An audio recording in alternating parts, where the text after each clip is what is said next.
नमस्कार, द गहनी में आपका बहुत बहुत स्वागत है। आज हमारे साथ नए मेहमान 5 बार रह चुके विधायक अजय राय जी उपस्थित हैं और आज जानेंगे हम मणिपुर की खूबसूरत धरती पे जघन्य अपराध होता है उसके बारे में। सर, मणिपुर की दुर्घटना के बारे में आप क्या कहना चाहेंगे? बहुत ही दुर्भाग्यपूर्ण है और मैं समझता हूँ कि ये हिंदुस्तान के माथे पे कलंक है जी। जिस तरीके की चीज़ें की गई हैं, जिस तरीके से आपस की जातियों में तनाव पैदा करके जिस तरीके से लड़ाई जा रही है, जिस तरीके से चीज़ें, और मणिपुर जैसा इतना अच्छा प्रदेश जहाँ से हमारे तमाम खनिज संपदाएं, तमाम हमारे सेना से लेकर खेल में लेकर मैरी कॉम जैसी बॉक्सर जिन्होंने वर्ल्ड हमको ओलंपिक में मेडल दिया, तो निश्चित तौर से ऐसे प्रदेश के अंदर लोगों का सम्मान होना चाहिए, उनको एक बड़ा स्थान मिलना चाहिए। और उन प्रदेश के अंदर महिलाओं के साथ, बच्चियों के साथ, बहनों के साथ इस तरीके का अत्याचार व व्यभिचार किया जा रहा है। मणिपुर की घटना को राजस्थान, छत्तीसगढ़ और बंगाल से तुलना करना कितना सही है? देखिए, ये सब देश के प्रधानमंत्री जी की जो चीज़ें हैं, ये केवल राजनीति करनी है। आप फोकस करिए ना एक बात पर कि अगर मणिपुर में कोई गड़बड़ी है, देश जानना चाहता है कि मणिपुर की घटना ऐसी हुई थी, उस पर आपका स्टैंड क्या है, आप उस पर बोलिए। आप उसको राजस्थान से घुमाना, आप उसको छत्तीसगढ़ से घुमाना, देश के अन्य प्रांतों से उसकी तुलना करना, मैं समझता हूँ ये कदापि उचित नहीं है। आपको अगर ये पूछा जाएगा कि मणिपुर की घटना है तो उसको आप दूसरे स्टेट से घुमा के ले जाते हैं। मैं समझता हूँ कि ये केवल और केवल अपनी जो कमियाँ हैं उसको छिपाने के लिए, उसको दबाने का ये सब प्रयास किया जाता है।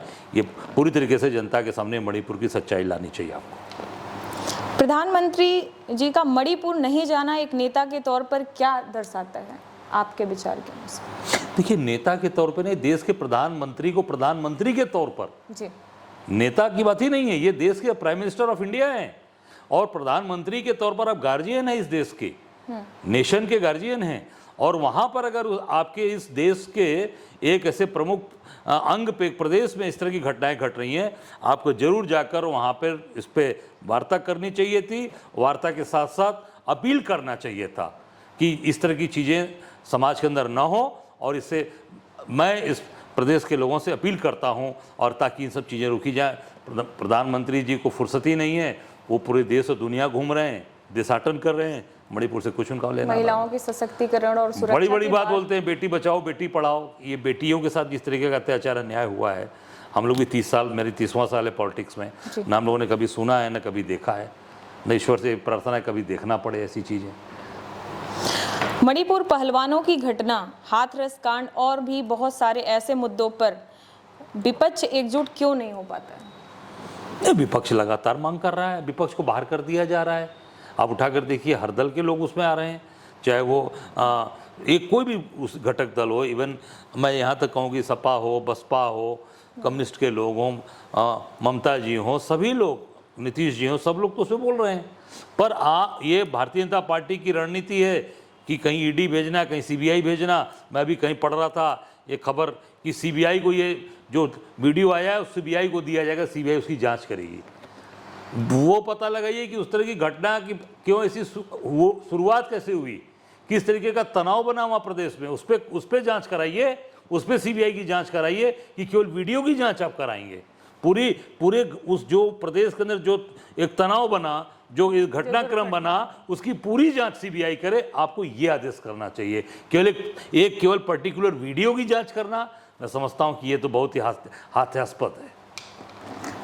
जो 4 मई को ये दुर्घटना होती है, 21 जून को इसका FIR होता है, लेकिन 29 जून और 28 जून को मणिपुर में राहुल गांधी जी का उपस्थित होना, और इस पे क्या कहना चाहेंगे? देखिए, राहुल जी ने निश्चित तौर से, इनके अंदर मानवता है, संवेदना है। आप हाथरस की घटना देख लीजिए, कोई भी घटना आप इस तरह की देख लीजिए, उन्नाव की घटना देख लीजिए, जहाँ भी ऐसी घटनाएं घटी हैं राहुल जी ने स्टैंड लिया है।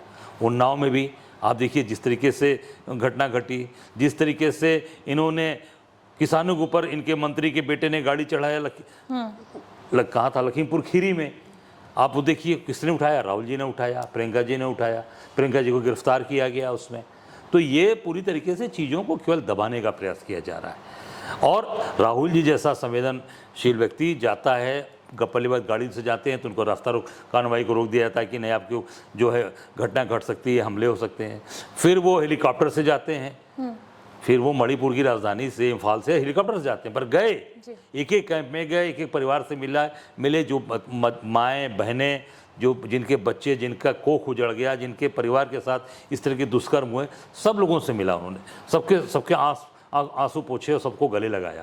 तो ये राहुल जी की मानवता, इंसानियत है। और राहुल जी एक नेता से बढ़कर ये महाम, जिसको बोला जाए कि उनके अंदर ईश्वर महाशक्ति दें, उस तरीके से राहुल जी काम कर रहे हैं इस देश को जोड़ने के लिए। और जो उनकी सोच है, उस सोच को हम एक एक कांग्रेसी उनको सैल्यूट करते हैं। अविश्वास प्रस्ताव लाकर विपक्ष क्या दर्शाना चाहता है?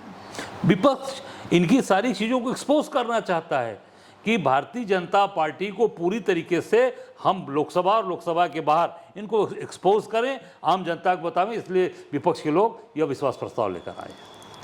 2024 चुनाव में महिला सुरक्षा कांग्रेस के लिए कितना बड़ा मुद्दा रहेगा? देखिए, ये मुद्दा के साथ साथ ये सबसे बड़ी चीज़ ये संवेदनशीलता की बात है, इस संवेदना की बात है कि वो बच्चे, वो बहनें, वो माँ, वो हमारे परिवार की भी हो सकती है, आपके परिवार की हो सकती है, इनकी किसी के परिवार की हो सकती है। हम लोग घर में बच्चियाँ हैं, हम लोग के बच्चे हैं, पर ये संवेदना दिखाता है कि आप कितने संवेदनशील हैं, कितनी आपकी उनके प्रति लगाव है। तो आप उस पर भी राजनीति हो रही है।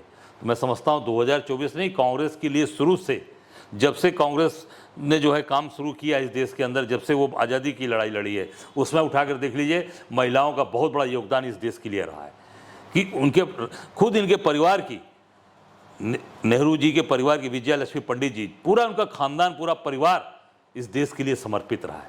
जो जितना कार्य पुरुष वर्ग ने किया है, उससे 1% महिलाओं का सहयोग इस देश की आज़ादी के नहीं रहा। उतनी ताकत के साथ इन लोगों ने काम किया और हमेशा कांग्रेस बराबरी का दर्जा महिलाओं को दिया, आगे बल्कि किया। आप देश के प्रधानमंत्री के रूप में देखिए, आप देश के राष्ट्रपति के रूप में देख लीजिए, लोकसभा अध्यक्ष के रूप में देख लीजिए, मुख्यमंत्री के रूप में देख लीजिए, आप बड़े से बड़े पदों पर देख सकते हैं, महिलाओं को हमेशा सम्मान दिया। और हमारी सरकार 2024 में बनेगी, हम निश्चित तौर से जो महिलाओं का हमने सम्मान किया है, हम उनका सम्मान, उनकी तरह नहीं कि बेटी क्या बचाओ और फिर क्या बोला था मोदी जी ने, बेटी नहीं, दूसरा भी एक शब्द बोला था उन्होंने, बेटी बचाओ और बेटी, वो मैं अपने शब्द से नहीं बोल सकता, अपनी जुबान से, वो मोदी जी ने बोला था, वो आप सब लोग जानते हैं। तो ये उनकी ये सोच रही है। हम सब लोग, कांग्रेस के लोग, हमेशा से सम्मान किए और हमेशा सम्मान करेंगे। 2024 में निश्चित तौर से जो अत्याचार अन्याय हुआ है बच्चियों बेटियों के साथ, उनको न्याय दिलाने के लिए कांग्रेस पूरी ताकत के साथ उस पर काम करेगी। जो लोग ऐसे दोषी होंगे देश के कोने कोने में, जिस प्रदेश में होंगे, उनको हम खींच कर लाकर शिकंजे के अंदर बंद करेंगे। द केरला स्टोरी पर प्रधानमंत्री जी ने कर्नाटका के चुनाव में मंच से बात करा, परंतु मणिपुर के वीडियो लीक होने के बाद उन्हें 78 दिन लगा इस पे एक्शन लेने में। क्या कहना चाहेंगे? देखिए, ऐसा है, आप ये देख लीजिए आप कि प्रधानमंत्री जी 78 दिन बाद इस पे एक्शन में आते हैं और जवाब देते हैं। एक्शन क्या लिया? जवाब, मतलब उन्होंने मणिपुर का नाम उनकी जबान पर आया, ठीक है। और आप ये देखिए कि पूरी तरीके से देश के प्रधानमंत्री को वीडियो के जरिए मणिपुर की घटना की जानकारी होती है। उन्होंने जैसा कहा जी, जब 19 जुलाई को वीडियो आया, बिल्कुल। अब देश के प्रधानमंत्री के पास आईबी है, लोकल इंटेलिजेंस है, गवर्नमेंट वहाँ पे आपकी है, वहाँ एडमिनिस्ट्रेशन आपका है, आपके अधीन काम कर रहा है, और वो आपको 78 दिन बाद जब वीडियो लीक होता है तब प्रधानमंत्री देश को, तो इसका मतलब समझ लीजिए कि देश के प्रति कितने संवेदनशील हैं, या जिस राज्य में इस तरह की घटनाएं घट रही हैं उनके प्रति कितनी उनकी संवेदनशीलता काम करती है। और कर्नाटक में चुनाव है, क्योंकि वोट लेना है, तो वोट के लिए तुरंत केरल स्टोरी में आ गया कि नहीं वहाँ पर चीज़ें क्या चल रही हैं, वो तो आपने कोट कर दिया।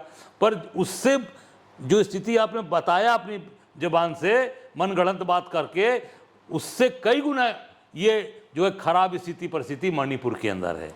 तो ये मैं निश्चित तौर से ये जानबूझकर ये चीज़ों को दबाया गया है, जानबूझकर इसे रोकने का प्रयास किया गया है कि इस बात को बाहर नहीं आने देना चाहिए, जिससे आम जनता जान जाएगी। आम जनता जाएंगी तो उसमें आक्रोश बढ़ेगा, और जो इनकी छवि है छवि पर धक्का लगेगा और छवि की खराब होगी। इस नाते इन चीज़ों को दबा कर रखने का कार्य किया है सरकार ने, और ये निश्चित तौर से हिंदुस्तान की जनता इसका जवाब चाहती है, जवाब मांग रही है। क्या यहाँ महिला की इज्जत मतलब शर्मसार नहीं हुई? क्या प्रधानमंत्री जी को ये तब नहीं लगा? मैंने कहा ना कि इज्जत पर शर्मसार तो पहले से उठा कर देख लीजिए प्रधानमंत्री जी। उन्होंने, मैं आपको ले जाना चाहता हूँ थोड़ा सा पहले, जी। उनकी शादी हुई है, ये तो आप सब लोग जानते हैं। उनकी पत्नी का नाम भी जसोदाबेन है, ठीक है ना, शायद अगर मैं नहीं भूल रहा हूँ। और उन्होंने अपने विधानसभा के चुनाव में जो एफिडेविट दिया, शपथ पत्र दिया, उन्होंने अविवाहित दिया है। अविवाहित हैं, विधानसभा के चुनाव में एफिडेविट में अविवाहित हैं। जब बनारस वो लोकसभा लड़ने आए हैं 2014 में, तब उस उन्होंने हलफनामे में, एफिडेविट में अपने आप को शादीशुदा दर्शाया है। उसमें अपनी पत्नी को, जसोदाबेन जी को अपनी पत्नी बताया है। जब देश के इतने बड़े पद पे बैठे हुए व्यक्ति जब अपनी शादी को छिपाते हैं, अब इसी से अंदाज़ा लगा लीजिए कि महिलाओं के प्रति, अपनी पत्नी के प्रति जिसका ये रवैया रहा है, इस देश की आम महिलाओं के प्रति उनके मन में क्या धारणा होगी, किस तरीके की सोच होगी। तो मैं नहीं समझ पा रहा हूँ कि ऐसे व्यक्ति महिलाओं के प्रति या बहनों के प्रति, बेटियों के प्रति उनकी संवेदनशीलता क्या होगी। ये पूरा देश देख रहा है। पूरे देश को जानना चाहिए कि जो व्यक्ति अपने विधानसभा के चुनाव में अविवाहित दिखाता है या अविवाहित हैं, जब लोकसभा आता है, जब देखता है कि नहीं अब चीज़ें हमारी एक्सपोज हो जाएंगी, लोगों को जानकारी हो गई, तो उन्होंने अपने आप को विवाहित दिखाया, अपनी पत्नी का नाम जसोदाबेन बताया। इससे ये साबित होता है कि महिलाओं के प्रति उनका कोई भी रवैया अच्छा नहीं है, संवेदनशीलता उनके अंदर ये नहीं है।